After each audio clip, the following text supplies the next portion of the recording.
지난주에는 제가 좀 아픈 모습으로 설교를 해가지고 좀 놀라운 지체들이 있었는데요. 본인은 아니었지만 걱정을 시켜드려서 죄송합니다. 제가 좀 설명을 드리자면 지난 4월 말에 코로나를 좀 심하게 앓았었는데요. 그 뒤로 후유증을 앓게 되었습니다. 만성적인 후두염으로 발전을 해서 목소리가 잘 나오지 않는 상태에 있었어요. 한 달 반 정도 항생제를 먹었는데요. 항생제를 먹는 동안에는 그래도 목소리가 좀 나왔기 때문에 괜찮았다가 이제 항생제를 끊어야 하는 기간이 되어서 이제 항생제를 먹지 않게 되자 한 2주 정도 목소리가 나오지 않게 되었습니다. 지금 백방으로 치료를 위해서 노력을 하고 있는데 조금 차도가 있고 아직 완치라고 말하기는 어려운 상태입니다. 걱정을 시켜드려서 죄송하고 제주 아웃리치 전까지는 꼭 다 나아서 여러분에게 잘 준비된 말씀을 전해줄 수 있도록 기도해 주시면 감사하겠습니다. 제 상태와 관련해서 송구하지만 7월 한 달간의 설교를 한 20분 정도의 숏폼으로 바꾸고 본문도 로마서로 변경하려고 합니다. 제가 숏폼으로 한다고 하니까 갑자기 웃는 지체들의 얼굴이 보였는데요. 제가 다 봐놨습니다. 사도행전은 해석이 꽤 까다로운 본문이고요. 그렇게 짧은 호흡으로 충분히 살펴보기가 어려운 본문입니다. 그래서 목 상태가 온전하지 않은데 막 길게 60분 설교를 하면 저도 힘들고 듣는 여러분도 힘들 것 같아서 로마서를 좀 전하기로 했습니다. 왜 로마서냐 하면 이번 제주 아웃리치 때 함께 살펴보려는 성경이 로마서기 때문이죠. 이 전도를 나가는 여러분들을 어떻게 하면 더 잘 지원할 수 있을까 고민하다가 이번에는 복음 자체를 다루는 것이 가장 좋겠다는 생각을 했습니다. 우리가 먼저 복음의 은혜를 회복하고 또 우리가 먼저 복음 자체로 감격하게 된다면 더욱 기쁨과 담대함으로 이 복음을 전할 수 있겠다는 생각에서였죠. 아웃리치 때는 로마서 1장 후반부부터 8장 마지막까지 이 복음의 엑기스에 해당하는 부분만 살펴볼 건데요. 그 전까지 로마서 서론에 해당하는 1장 1절부터 17절까지를 미리 보고 가면 좋겠다는 생각을 했습니다. 물론 아웃리치에 못 가는 지체들도 크게 걱정할 필요는 없습니다. 딱히 오늘 설교가 꼭 아웃리치를 가는 지체들만을 위한 설교는 아니기 때문이죠. 로마서는 성경의 다이아몬드라고도 불릴 만큼 성경의 모든 책 중에서도 복음을 가장 아름답고 정교하게 풀어나가는 책입니다. 바라기는 이번 로마서 강해를 통해 우리 청년부 모두가 복음의 은혜를 다시 회복하고 그 감격에 흠뻑 빠지는 청년부가 되면 좋겠습니다. 오늘은 로마서의 서두인 1장 1절부터 7절까지를 함께 간략하게 살펴보겠습니다. 바울은 로마서를 시작하면서 편지의 발신인을 다음과 같이 소개를 합니다. 1절이죠. 예수 그리스도의 종 바울은 사도로 부르심을 받아 하나님의 복음을 위하여 택정함을 입었으니.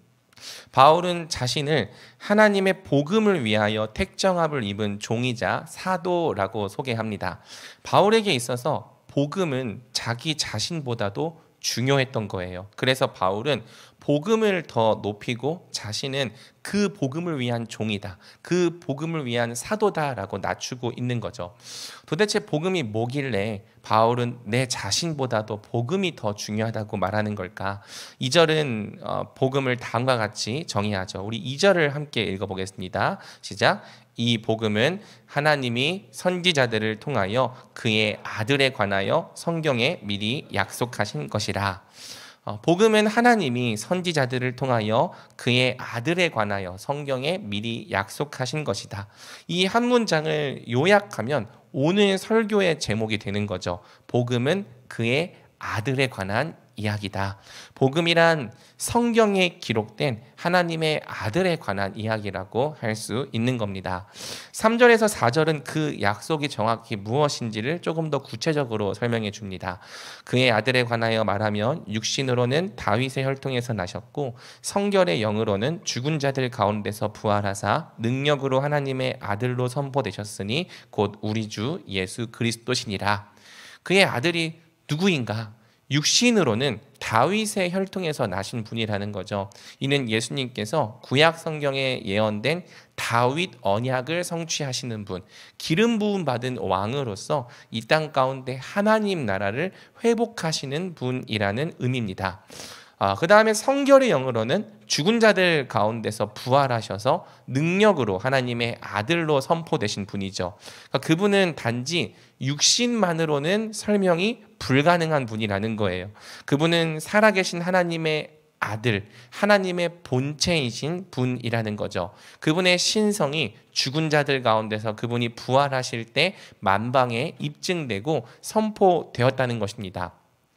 3절과 4절을 정리하면 결국 예수님은 어떤 분이라는 거예요? 그분은 다윗의 혈통에서 나신 참 사람이면서 부활의 능력을 가진 참 하나님이라는 거죠. 참 하나님이면서 동시에 참 사람이신 분, 그분이 바로 아들, 우리 주 예수 그리스도시라는 겁니다. 복음은 참 하나님이시면서 우리를 위해 참 사람이 되신 예수 그리스도의 이야기입니다. 그 낮아짐에 우리를 향한 끝없는 사랑이 있고 그 비우심에 우리의 흔들리지 않는 소망과 영원한 생명이 있는 거죠. 그 사랑이 사실은 우리의 생명보다 더 귀한 거예요. 그 은혜가 우리 자신보다도 존귀한 거죠. 그러므로 바울은 기꺼이 내가 이 복음의 종이 되겠다고 말하는 겁니다. 나는 이 복음을 위한 종이고 이 복음을 전하도록 부르심을 받은 사도이다. 바로 이러한 정체성 안에서 바울은 로마서를 시작하는 거죠. 오직 참 하나님이시면서 우리를 위해 참 사람이 되신 예수님만이 우리를 죄로부터 구원받게 하고 또 우리에게 하나님의 영광과 영생을 얻게 합니다. 그러므로 복음은 본질적으로 그의 아들에 관한 이야기입니다. 그의 아들이 누구이신가? 그의 아들이 우리를 위해 무엇을 하셨는가에 관한 이야기. 이 두 가지 진리가 우리가 믿는 복음의 핵심이죠.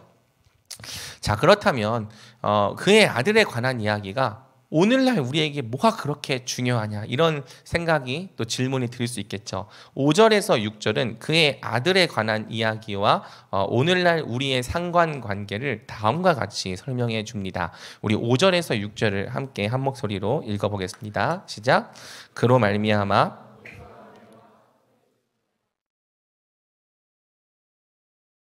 믿어 순종하게 하나니 너희도 그들 중에서 예수 그리스도의 것으로 부르심을 받은 자니라. 아멘. 자, 여러분, 그의 아들에 관한 이야기가 왜 우리에게 중요한가? 그것은 5절에 첫 두 단어가 우리에게 설명을 해주고 있습니다. 두 단어가 뭐죠? 노란색으로 표시되어 있죠. 그로 말미암아. 이 그로 말미암아라고 하는 두 단어를 통해 예수님에 관한 이야기가 누구의 이야기가 되는 것입니까? 오늘 우리의 이야기가 된다는 거죠. 그로 말미암아 우리가 하나님께 은혜를 받는다는 거죠. 그로 말미암아 우리가 하나님께 직분도 받는다는 겁니다. 그로 말미암아 우리가 믿고 순종하게 된다는 거고요. 그로 말미암아 우리는 예수 그리스도의 것으로 부르심을 받는다. 5절에서 6절이 말하고 있는 거죠. 오늘 우리가 누리는 구원의 유익은 그게 어떤 것이든지 모두 다 그로 말미암은 것입니다. 따라서 그의 아들에 관한 이야기는 무엇이든지 우리에게 중요한 거죠. 오늘 우리가 누릴 수 있고 누려야 하는 은혜는 다 그의 아들과 관련이 되어 있기 때문입니다. 사랑하는 여러분, 간혹 어떤 사람들은요, 이미 예수님을 믿는 신자들에게도 복음이 꼭 필요한지를 물어봅니다. 여러분들의 생각은 어떻습니까? 이미 예수님을 믿는 사람들, 복음을 인정하고 받아들인 사람들에게도 복음이 또 필요합니까? 아니면 이미 예수님을 믿는 신자들에게는 이제 복음이라는 이론 말고 좀 더 실생활에 유용한 지식들이 필요한 겁니까? 이 질문의 답은 신앙생활이라고 하는 개념을 어떻게 정의하느냐에 따라서 달라질 수 있는 거죠. 그렇다면 좀 더 근본적으로 여러분, 신앙생활이란 대체 무엇일까요? 여러분, 오늘도 신앙생활을 하면서 신앙생활을 위해 이 자리까지 나오셨는데 여러분에게 신앙생활이란 대체 무엇입니까? 이 질문에 우리는 주로 신앙생활과 관련된 행동들, 즉 생활에 대한 부분을 떠올릴 것입니다. 주일에는 교회에 오고 예배 시간에는 예배를 드리고 설교 시간에는 설교를 듣는 모습을 떠올릴 거예요. 조금 더 이 신앙생활을 적극적으로 한다면 목장 모임에도 참여하고 주중에는 기도회에도 참여하고 교회의 여러 부분에서 섬기거나 여러 행사들에 참여하는 모습도 우리가 떠올려 볼 수 있겠죠. 생각보다 많은 지체들에게 신앙생활은 곧 기독교와 관련된 어떤 종교적인 의식이나 행사들에 참여하는 행동을 의미합니다. 만약 신앙생활의 본질이 행동이라면 복음은 그다지 필요가 없는 거죠. 이미 우리가 복음이라는 이론을 받아들이지 않았습니까? 그것이 사실이라고 인정하고 있지 않습니까? 그렇다면 이제 이론보다는 행동이 더 중요하다고 생각을 하는 거예요. 행동이 더 중요한데 또 복음이라는 이론을 가르쳐 준다라고 생각한다면 그것은 불필요한 일이다라고 생각하게 되는 거죠. 그런데 정말 그러냐는 거예요. 복음은 정말 처음 믿을 때에만 필요한 이론에 불과하냐는 것이죠. 일단 믿고 난 다음에는 이론보다 행동에 대한 부분이 더 중요하냐는 것입니다. 여러분, 신앙생활은요, 신앙과 생활이라는 말이 결합된 말이죠. 신앙이란 사전적으로 믿음의 대상을 굳게 믿고 따르는 일을 의미합니다. 그러니까 신앙이라고 하는 건요, 우리가 믿는 믿음의 대상과 관련이 있는 거예요. 그래서 신앙 생활도요, 어떻게 생활하느냐만 중요한 게 아니라 신앙, 믿음의 대상을 굳게 믿고 따르는 생활이라는 점에서 신앙에 대한 부분이 굉장히 중요한 거죠. 어떻게 생활하느냐도 물론 중요하지만 믿음의 대상을 어떻게 붙잡고 있느냐, 어떻게 따르고 있느냐, 어떻게 신뢰하고 있느냐가 사실은 훨씬 더 중요한 선행사항인 겁니다. 오늘 말씀과 관련해서 저는 신앙생활의 본질을 이렇게 정의해 보고 싶습니다. 신앙생활이란 예수님의 이야기를 나의 이야기로 연결하며 사는 삶이다. 다시 얘기해 보겠습니다. 신앙생활이란 끊임없이 예수님의 이야기를 나의 이야기로 연결하며 사는 삶이다. 말이 좀 어려울 수 있지만 이 정의를 여러분들이 기억한다면 유용한 거죠. 신앙생활은 뭐냐? 끊임없이 예수님이 어떤 분이신지를 내가 누구인지에 연결하는 삶인 거예요. 또 예수님이 무엇을 하셨는지, 과거죠. 무엇을 하고 계시는지, 현재죠. 예수님이 무엇을 하실지, 미래죠. 이 예수님이 무엇을 하시는지를 내가 무엇을 할 수 있는지와 연결하는 삶인 겁니다.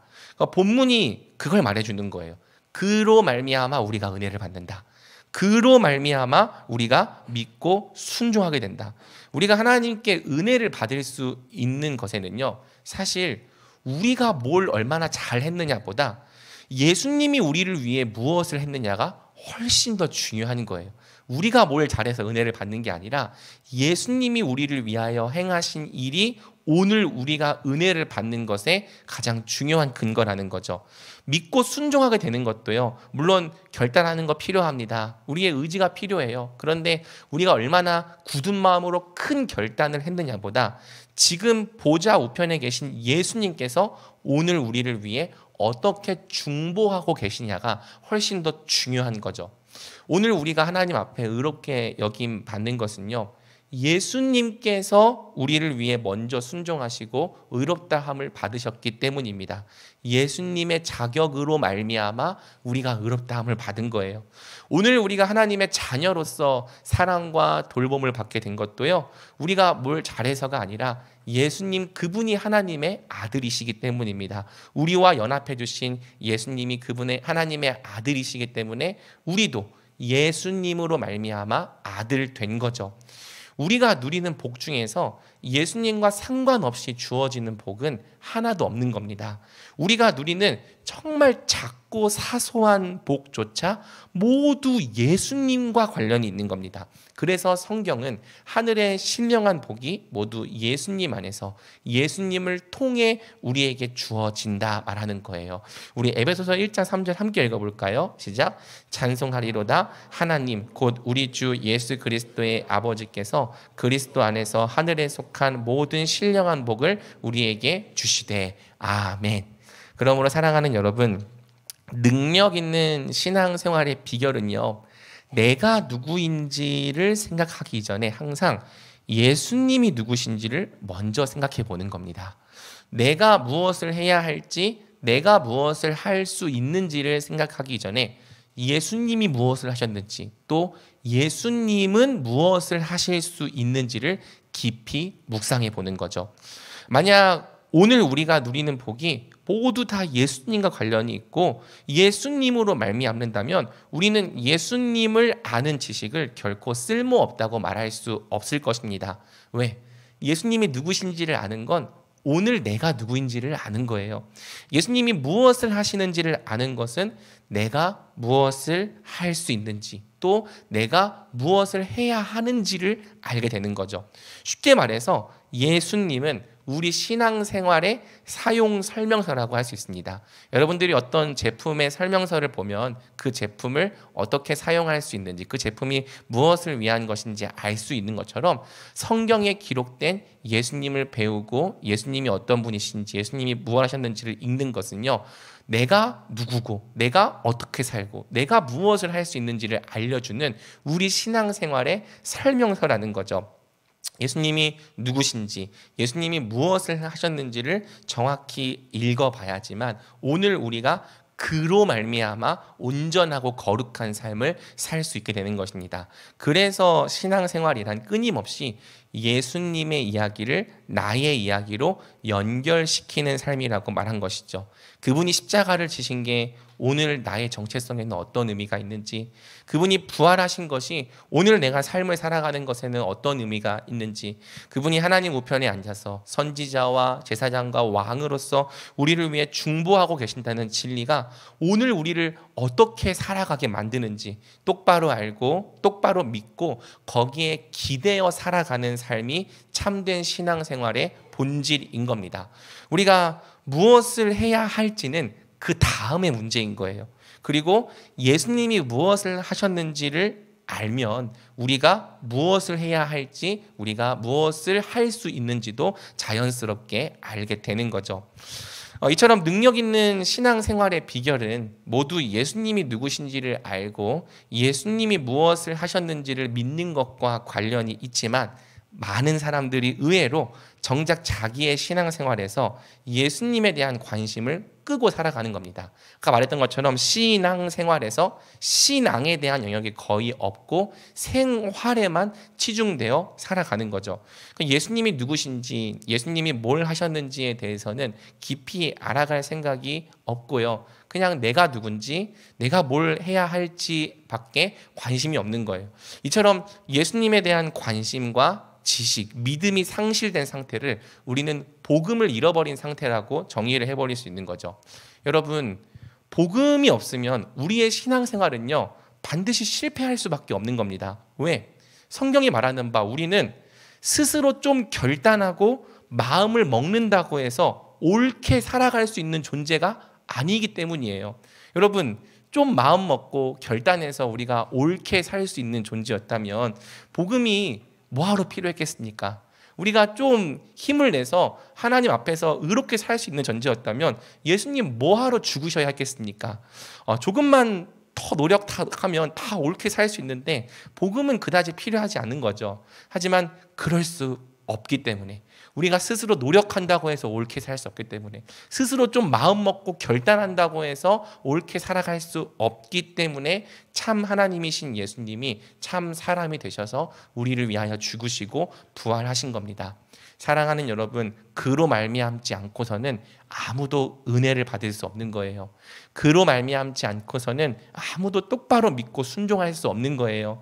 그로 말미암지 않고서는 아무도 주께서 맡기신 직분을 올바르게 수행할 수 없고요. 그로 말미암지 않고서는 아무도 그리스도의 것이 될 수 없는 거죠. 그로 말미암아, 이 두 단어가 빠져 있는 신앙생활은 사실상 엄밀한 의미에서 신앙생활이라 부를 수가 없는 겁니다. 그것은 그저 익숙해져 있는 종교와 문화와 관습을 따르는 종교생활이라 할 수 있는 거죠. 복음을 잃어버린 신앙생활, 종교생활에 반드시 따라붙게 되는 것이 바로 자기의죠. 복음을 잃어버린 사람은요, 내가 무능한 죄인이지만 그로 말미암아 이렇게 산다는 생각이 털끝만큼도 없는 거예요. 도리어 내가 이만큼 의롭기 때문에, 내가 이만큼 결단했기 때문에, 내가 이만큼 기도하고 있고, 내가 이만큼 신앙적으로 확실하기 때문에 이렇게 산다. 스스로의 어떤 자격과 공로 때문에 내가 이렇게 살고 있다고 생각하는 거죠. 그렇기 때문에 이 복음을 잃어버린 사람은요, 스스로의 삶과 경건에 대해서 자기의가 가득한 거고요. 그렇게 살지 못하는 지체들을 향해서는 너희는 왜 그렇게 살지 않는 건데? 라는 이 정죄와 판단이 가득한 것입니다. 이런 이유로 복음을 잃어버리는 순간, 즉 예수님을 잃어버리는 순간 우리의 신앙의 은혜는 없고 어느새 자기의로만 가득하게 되는 거죠. 또는 은혜는 없고 맨날 내 힘으로 살려고 하니까 지치고 힘든 거고요. 반면에 복음으로 사는 사람들, 그로 말미암아 사는 사람들은 내가 의와 거룩함 가운데서 살 수 있는 힘이 어디서부터 나오고 있는지를 똑바로 이해하고 있는 겁니다. 어디에 있든지 무엇을 하든지 항상 예수님이 하신 일에 근거하여 예수님께서 행하고 계신 일을 힘입어 살려고 하는 거죠. 그러므로 복음으로 사는 사람들은 처음부터 믿음으로 시작할 뿐 아니라 시간이 지나도 계속해서 예수님을 믿는 믿음으로 살아가게 되는 거예요. 로마서 1장 17절은 복음이 우리로 하여금 믿음으로 시작하여 끝까지 믿음으로 마치게 한다라고 말합니다. 복음에는 하나님의 의가 나타나서 믿음으로 믿음에 이르게 하나니 기록된 바 오직 의인은 믿음으로 말미암아 살리라 함과 같으니라.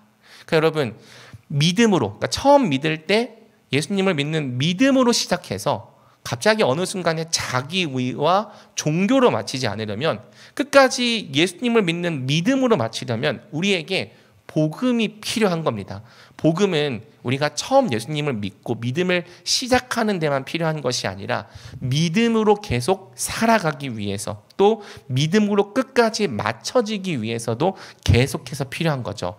신앙을 처음 시작했을 때도 우리는 예수님을 믿는 믿음으로 사는 거고요. 또 신앙생활이 10년, 20년, 30년이 지나고 있음에도 불구할 때도 우리는 여전히 내가 예수님으로 산다고 하는 이 믿음으로 사는 겁니다. 그래서 성경은요, 오직 의인은 믿음으로 말미암아 산다라고 이야기를 하는 거예요. 신자와 복음은 불가분의 관계, 뗄래야 뗄 수 없는 관계인 겁니다. 복음을 붙잡고 있기 때문에 신자는 신자인 거고요. 반대로 복음을 잃어버리는 순간 신자는 더 이상 신자다울 수가 없는 거죠. 우리에게는 복음이 필요합니다. 예수님이 누구신지, 그분이 우리를 위하여 무엇을 행하셨는지에 대해 똑바로 아는 지식이, 믿고 신뢰하는 믿음이 필요합니다. 그것을 그저 지식으로만 알 뿐 아니라 실전, 그로 말미암아 살아가는 삶이, 복음의 은혜를 근거하여 사는 이 복음의 삶이 우리 삶 가운데 계속 실현되고 드러나야 하는 거죠. 마지막으로 7절은 이처럼 그의 아들로 말미암아 은혜를 받고 그리스도의 것이 된 자들을 향해 다음과 같이 말합니다. 우리 7절 함께 읽어볼까요? 시작. 로마에서 하나님의 사랑하심을 받고 성도로 부르심을 받은 모든 자에게 하나님 우리 아버지와 주 예수 그리스도로부터 은혜와 평강이 있기를 원하노라. 아멘. 자, 이처럼 성경에 기록된 그의 아들에 관한 이야기를 나의 이야기로 믿고 받아들인 사람들, 그래서 날마다 그로 말미암아 살아가려고 하는 사람들을 성경은 성도라고 부릅니다. 예수님을 믿을 때 우리는 그로 말미암아 거룩한 무리, 성도가 되었습니다. 하나님을 아버지로 모시고 하나님께 사랑받는 자가 되었습니다. 복음이 이렇게 능력이 있고 복음이 우리의 삶 전체를 이렇게 바꿔 놓을 수 있다면 복음은 아무리 전하고 또 전해도 모자라고요. 아무리 듣고 또 들어도 결코 과하지 않은 거죠. 말씀을 맺겠습니다. 바울은 하나님의 사랑하심을 받고 성도로 부르심을 받은 모든 자에게 하나님 우리 아버지와 주 예수 그리스도로부터 은혜와 평강이 있기를 기원합니다. 예수님으로 말미암아 같은 복이 저와 여러분에게 넘치기를 축복합니다. 하나님 우리 아버지와 주 예수 그리스도로부터 은혜와 평강이 저와 여러분에게 항상 넘치기를 주님의 이름으로 축복합니다. 아멘.